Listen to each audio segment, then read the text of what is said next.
December 26th, 1944. Late afternoon. A command post somewhere in Luxembourg, far enough from the front to be functional, close enough to the war to feel its weight in every radio transmission. Omar Bradley stands alone at a map table, hands flat against the surface, staring at the lines that represent men and metal and miles of frozen ground. His glasses reflect the dim overhead bulb. His face, usually careful and measured, shows something else now, something closer to disbelief. A typed message sits beside his right hand. The words are spare and military, stripped of emotion the way all battlefield reports are. Relief force linked with Bastogne perimeter at 1650 hours. He reads it again, not because he doubts it, but because part of him still cannot quite accept that it happened. Not this fast. Not against these odds. Not when every calculation, every professional instinct, every ounce of experience told him it would take longer. He removes his glasses and rubs the bridge of his nose. The headache that has been building for days finally releases its grip. He had not realized until this moment how tense he had been, how much of his body had been braced for the other message. The one that would have said, delayed, or repulsed, or worse. But that message never came. George Patton had done exactly what he promised. And Bradley, who knows Patton better than almost anyone alive, who has defended him through scandals that could have ended his career, who has watched him succeed and fail and rage and charm his way through this war, Bradley is forced to confront something uncomfortable. He had doubted. Not openly, not in a way that would show, but privately. In the part of his mind that runs numbers and assesses risk and weighs the cost of ambition against the lives of soldiers, he had doubted whether even Patton could pull this off. 3 days earlier, in a freezing conference room in Verdun, Patton had stood before Eisenhower, Bradley, Devers, and the rest of the Allied High Command and made a promise that sounded impossible. 72 hours, he said. 3 divisions, attacking north into the teeth of a German offensive that had already shattered the American front and surrounded 10,000 men at Bastogne. The room had gone silent. Not the thoughtful silence of men considering a bold plan, but the stunned silence of men who think they are witnessing either genius or madness and cannot yet tell which.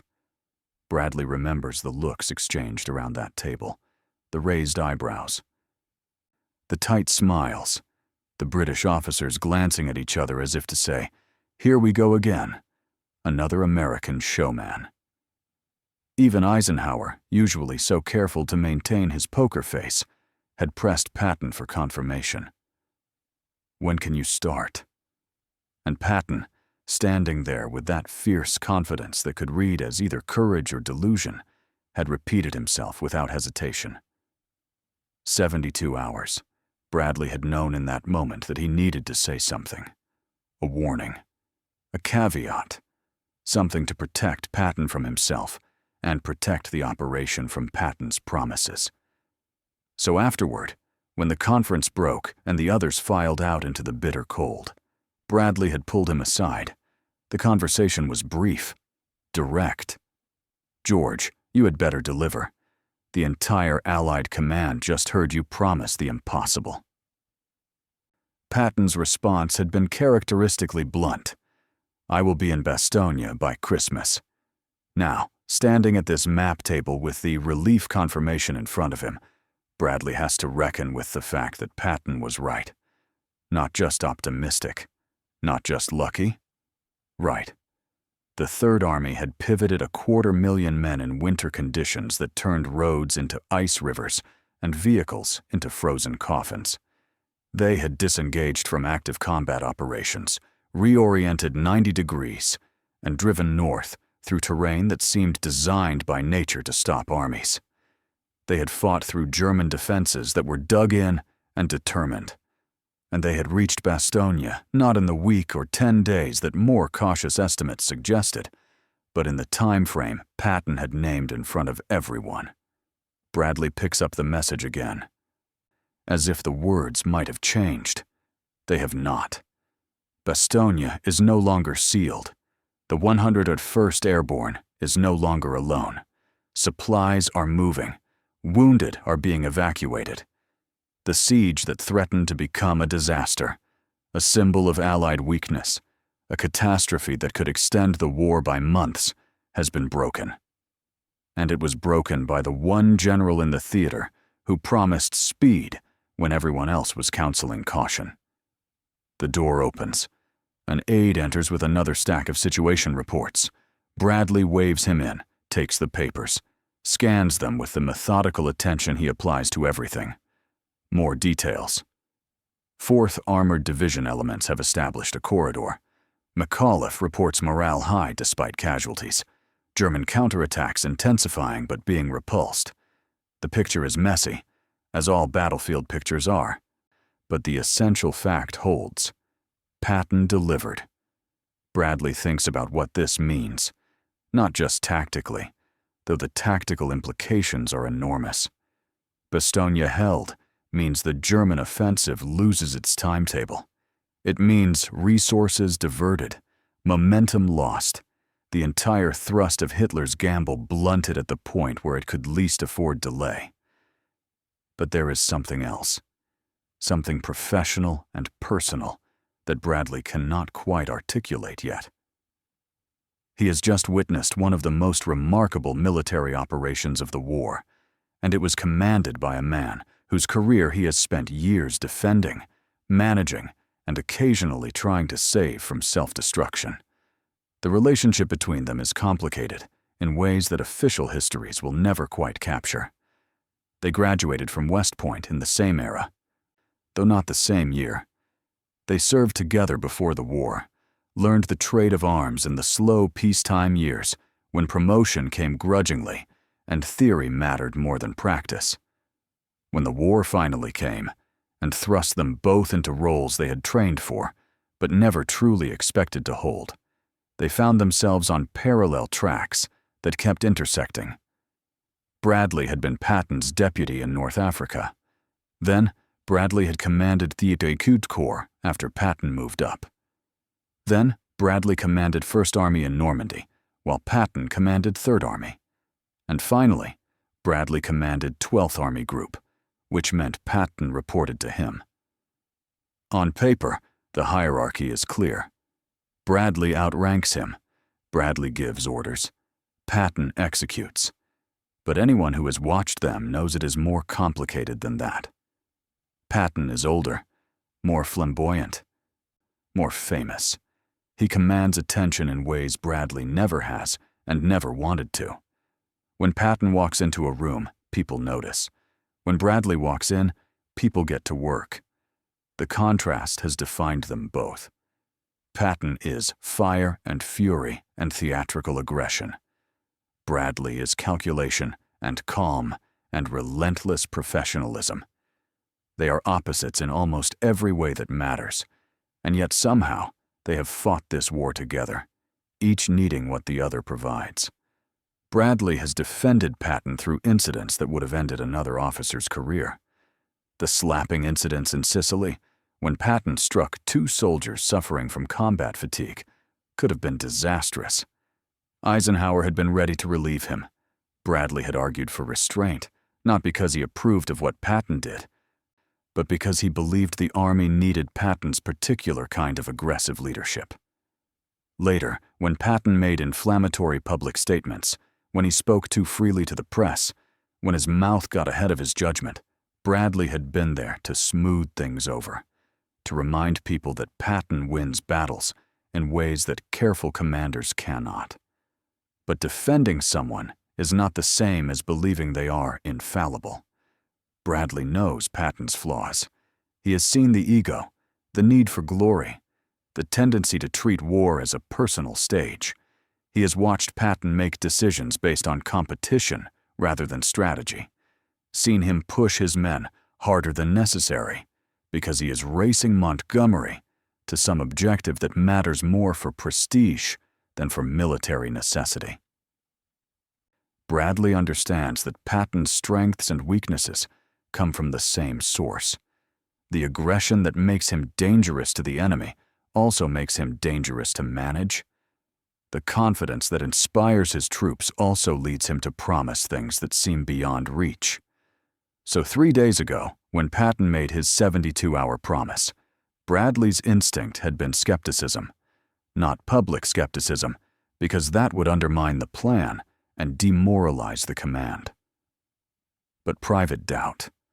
The kind that makes a commander prepare contingencies, that makes him think about what happens if this fails, if the thrust bogs down, if Bastogne falls anyway, if Patton's reputation finally writes a check his army cannot cash. And yet, here is the report. Here is the confirmation. Patton did it. Bradley walks to the situation map, larger than the one on the table, covering most of one wall. He traces the route with his finger. From the Saar region where 3rd Army had been fighting, north and west toward Bastogne, roughly 100 miles for some units, more for others. In winter, under fire, with an army that was not designed for this kind of pivot, because no army is designed for what Patton just accomplished. Military doctrine does not account for turning a force this size, this quickly, while maintaining combat effectiveness. The manuals talk about deliberate planning, phased movements, ensuring supply lines are established before committing to action. Patton ignored all of it, not recklessly, but because he understood something that Bradley is only now fully appreciating. In this situation, speed was not just an advantage, it was everything. Every day that Bastogne remained surrounded was a day the defenders consumed irreplaceable ammunition and medical supplies. Every day the siege continued was a day German forces consolidated their gains and extended their offensive deeper toward the Meuse River and eventually Antwerp. A slow relief, no matter how carefully executed, would arrive too late. The 101st would be overrun or forced to surrender. The German timetable would proceed. The entire strategic picture would shift in ways that might extend the war by months or cost thousands of additional lives. Patton saw this, or more accurately, Patton felt this. Bradley is not sure Patton reasoned it out the way a staff officer would, with flowcharts and logistical calculations. Patton operated on instinct, refined by decades of study and combat experience. He understood tempo the way some men understand music, not as something you analyze, but as something you feel in your bones. The rhythm of war, the beat that decides who lives. Bradley thinks about the conference at Verdun. He remembers Patton's face when Eisenhower asked the question, "How soon can you attack?" There had been no hesitation, no hedging, no request for time to consult with staff or review logistics. Just the immediate answer, 72 hours. As if he had been waiting for the question, as if he had already made the decision and was simply waiting for permission to execute. Because he had. Bradley knows this now. Patton had anticipated this moment. The night before Verdun, after Bradley's phone call warning him about trouble in the north, Patton had called in his staff and ordered them to prepare contingency plans. 3 of them. Different axes of attack, different force compositions, code-named and ready.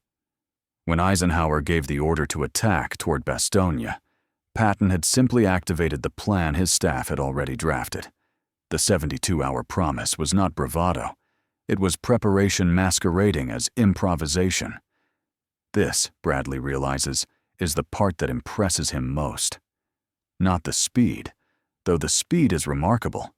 Not the tactical execution, though the execution was nearly flawless under impossible conditions. What impresses him is the anticipation. Patton had understood what was needed before anyone asked. He had seen the shape of the crisis forming and had positioned himself to respond faster than anyone thought possible. That kind of operational intuition cannot be taught. It can barely be explained. but Bradley recognizes it now. Standing at this map, looking at the results. He picks up the secure phone and calls Patton's headquarters. The connection takes a moment. Background noise of a command post in combat. Voices giving orders, radios crackling, the controlled chaos of an army in contact with the enemy.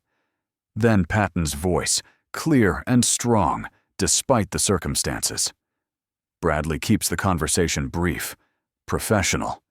He congratulates him on breaking through to Bastogne, thanks him for the speed and precision of the operation, tells him to keep pushing, that this is only the beginning, that the bulge still needs to be reduced, and the Germans driven back. Patton's response is typically Patton. He deflects credit, says the 101st did not need rescuing, that they were doing fine, that 3rd Army simply opened a door so they could continue the fight. It is vintage Patton, simultaneously humble and arrogant, giving credit to the airborne troops while implying that his arrival was inevitable. Bradley knows this will irritate the paratroopers, who have earned their own legend, holding Bastogne against everything the Germans threw at them.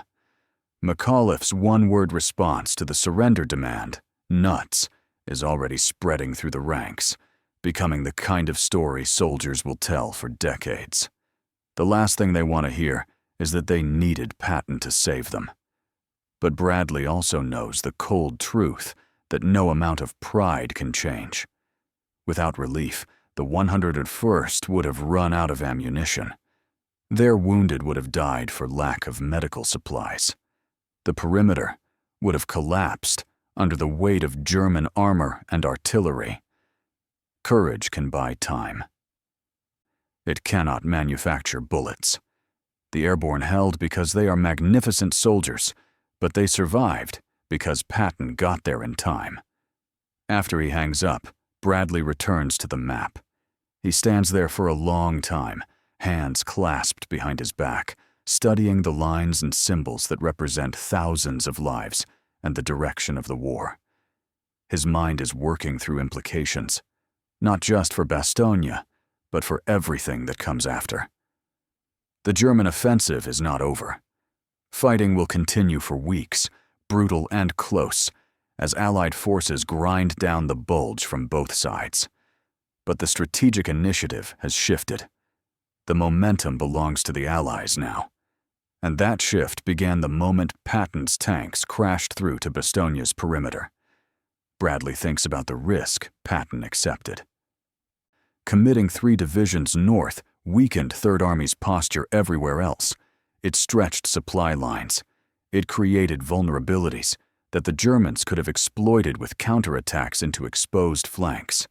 If the relief had failed, if the thrust had stalled in the frozen mud and German defensive fire, if Bastogne had fallen despite Patton's efforts, the blame would have been total. Patton had promised the impossible in front of Eisenhower, Montgomery, Devers, and every senior Allied commander. Failure would not have been merely operational. It would have been political, personal, career-ending. Yet Patton had accepted that risk without flinching, because he understood what Bradley is only now fully processing. That in this moment, caution was more dangerous than audacity. That a slow, careful response would guarantee disaster, while a fast, aggressive thrust at least had a chance of success. Patton had gambled his reputation, his career, and the lives of his soldiers on the belief that speed would carry the day. And he had been right. Bradley knows that some officers will question this. They will point out that the German formations south of Bastogne were not the best units in the Wehrmacht. They will note that the heaviest German attacks against Bastogne began after the relief, not before. They will argue that 1st Army deserves credit for holding the northern shoulder, that the victory was collective, that Patton's role has been exaggerated by press coverage and his own self-promotion. All of this may be true. Bradley does not know yet. The full accounting will take months, years perhaps, as historians sift through reports and reconstruct what happened. But standing here, at this moment, With the relief confirmation in his hand and the map in front of him, Bradley knows what he witnessed. Patton turned an army in winter and drove it into the enemy's flank fast enough to matter. That is not spin. That is not publicity. That is operational brilliance, and Bradley respects it enough to feel something he rarely allows himself: admiration. The days that follow are a blur of movement and combat. Third Army continues to push north, expanding the corridor into Bastogne, fighting off German counterattacks, slowly relieving the pressure on the defenders. The weather breaks on December 23rd, allowing Allied air power to return with devastating effect. Supply drops fall like snow over Bastogne, parachutes blossoming white against the gray sky. Morale surges. The siege is not over. But the worst moment has passed. The defenders know they are not forgotten. They know help has arrived. On January 14, 1945, Eisenhower visits Bastogne to recognize the defenders and commemorate what they endured. It is ceremony and politics, the necessary theater of war. Medals are pinned, photographs are taken. Patton is there. Bradley is there. McAuliffe receives recognition for his leadership, his defiance, his refusal to surrender when surrounded. The shattered town becomes a symbol. The men who held it become legends. But for Bradley, the meaningful moment is not the public ceremony. It is something quieter, something that happens away from the cameras and the assembled troops. After the formalities conclude and the crowd disperses, Bradley pulls Patton aside. They walk a short distance, breath visible in the cold air, boots crunching on frozen ground. Bradley stops and looks at him directly. What he says then will be recorded in Patton's diary and remembered in Bradley's own reflections. It will be quoted by historians, debated by scholars, analyzed by students of military leadership. But in this moment, it is simply two officers acknowledging a truth that both of them understand. Bradley tells him that Third Army's response at Bastogne was the most brilliant operation we have performed. He says it will be studied for generations. He acknowledges that what Patton accomplished was extraordinary, not just in execution, but in conception. The anticipation, the preparation, the courage to promise something audacious and then deliver it exactly as promised. Coming from Bradley, this statement carries enormous weight. He is not given to hyperbole. He does not praise easily or casually. He measures his words the way he measures military decisions, carefully and with full awareness of their implications. For Bradley to call something the most brilliant operation is not flattery. It is professional judgment, rendered with the authority of someone who has commanded armies and understands what is difficult and what is nearly impossible.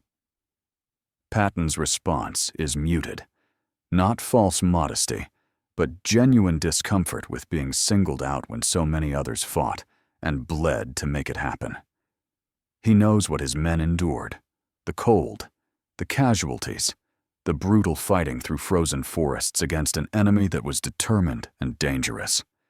He knows that brilliance in a command post means nothing without soldiers willing to execute impossible orders in impossible conditions. But he also knows that Bradley is right, not about the glory which Patton craves, but also distrusts. Right about the operation itself, the pivot, the speed, the gamble that paid off. Patton understands warfare in ways that cannot be taught from manuals. He feels the rhythm of battle, the moment when aggression must replace caution, the instant when bold action becomes the only rational choice. He made that judgment at Verdun when he promised 72 hours, and every decision after that was aimed at fulfilling the promise. In the years after the war, Bradley will return again and again to that week. He will write about it in his memoirs. He will discuss it in interviews. He will use it as an example when teaching younger officers about leadership and operational art. And his assessment will not change. Bastogne was Patton's finest hour, not because it was the only time Patton succeeded, but because it demonstrated every quality that made him dangerous to the enemy and difficult to manage. The aggression, the speed, the intuition, the absolute refusal to accept that something cannot be done simply because conventional wisdom says it cannot. The relationship between Bradley and Patton will remain complicated until Patton's death less than a year later. They are too different to be truly close.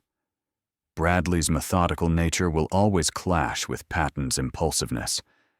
Bradley's political awareness will always be at odds with Patton's inability to guard his words. They will disagree on strategy, argue about Montgomery, have fundamentally different philosophies about how war should be fought and what victory should look like. But Bastogne changes something. It gives Bradley a clearer understanding of why Patton matters, not despite his flaws, but because of what his particular combination of qualities allows him to do when the situation demands it. War needs different kinds of commanders. It needs Bradley's careful planning and Eisenhower's diplomatic skill and Montgomery's methodical preparation. But it also needs Patton's speed and aggression and willingness to gamble everything on a bold maneuver when the stakes are highest. Bradley will spend the rest of his career defending that judgment. He will argue that we won faster because of Patton, not in spite of Patton's difficult personality or controversial statements or ego-driven decisions. Because of them. Because the same qualities that made Patton hard to manage also made him uniquely capable of accomplishing things that more careful commanders would not attempt. And faster, Bradley knows, means fewer graves. That is the calculation that matters more than any other. Not glory, not reputation, not even operational brilliance for its own sake. Lives saved because the war ended sooner. Men who returned home to their families because Patton reached Bastogne in 72 hours instead of 10 days. That night, alone in his quarters, Bradley writes a letter, not for publication, but for the record. His own thoughts about what he witnessed. He writes about the conference at Verdun, about the skepticism around the table, about Patton's promise that sounded like madness. He writes about the 72 hours that followed. The relentless movement and fighting, the reports coming in from Third Army as divisions repositioned and attacked and ground forward through German resistance.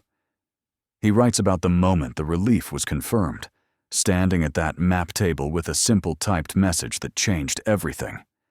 And he writes about what it means to witness something you did not think possible, to have your professional judgment challenged by reality, to be forced to recalibrate your understanding of what one general leading one army can accomplish when everything is on the line. The letter is direct and honest in ways that official reports can never be. Bradley admits that he doubted, not publicly, but privately. He admits that Patton proved him wrong. And he concludes with something that will become his lasting assessment of the operation and the man who led it. Patton, Bradley writes, did it better and faster than I believed he had any right to expect. The words are careful. Classic Bradley. No wasted syllables, no unnecessary drama. But underneath the measured prose is something unmistakable. Respect. Admiration. And perhaps, though Bradley would never quite admit it, a recognition that some aspects of warfare belong to men like Patton in ways they will never belong to men like himself. When the war ends and the analysis begins, historians will debate Bastogne endlessly. They will argue about who deserves credit, whether the relief was truly necessary or merely symbolic, whether other generals could have accomplished the same result with different methods. The arguments will be passionate and detailed and often missing the point. Because what happened at Bastogne was not just about tactics or logistics or even operational art. It was about a moment when conventional wisdom said one thing and one general said another.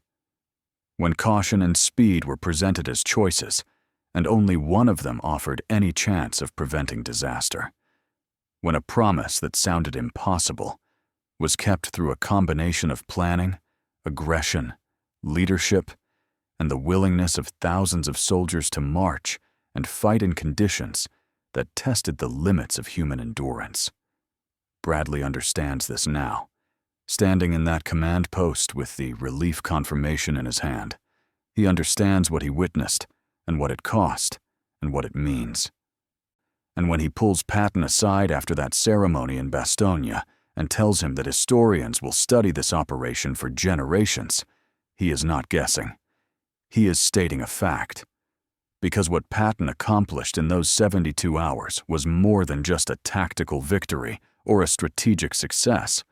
It was a demonstration of what leadership looks like when everything depends on moving faster than anyone thinks possible. The message Bradley delivered to Patton that day was simple, but its meaning will echo through military history, through studies of leadership and operational art, through arguments about the nature of command and the role of audacity in warfare. Bradley, the careful, methodical general who built his career on sound judgment and meticulous planning, acknowledged that sometimes war demands something else. Sometimes it demands Patton. That is what he said when Patton relieved the 101st Airborne at Bastogne, not in the public ceremonies or official reports, but in the quiet moment between two generals who had fought a war together and understood what they had witnessed. One of the most brilliant operations ever performed, an achievement that would be studied by historians for generations. A gamble that succeeded when failure seemed more likely. And most importantly, coming from Omar Bradley to George Patton, words that carried the weight of professional truth. You did it better and faster than I believed you had any right to expect. That was the highest compliment Bradley could give. Not that Patton succeeded, though success mattered, but that he succeeded beyond what even his defenders thought possible.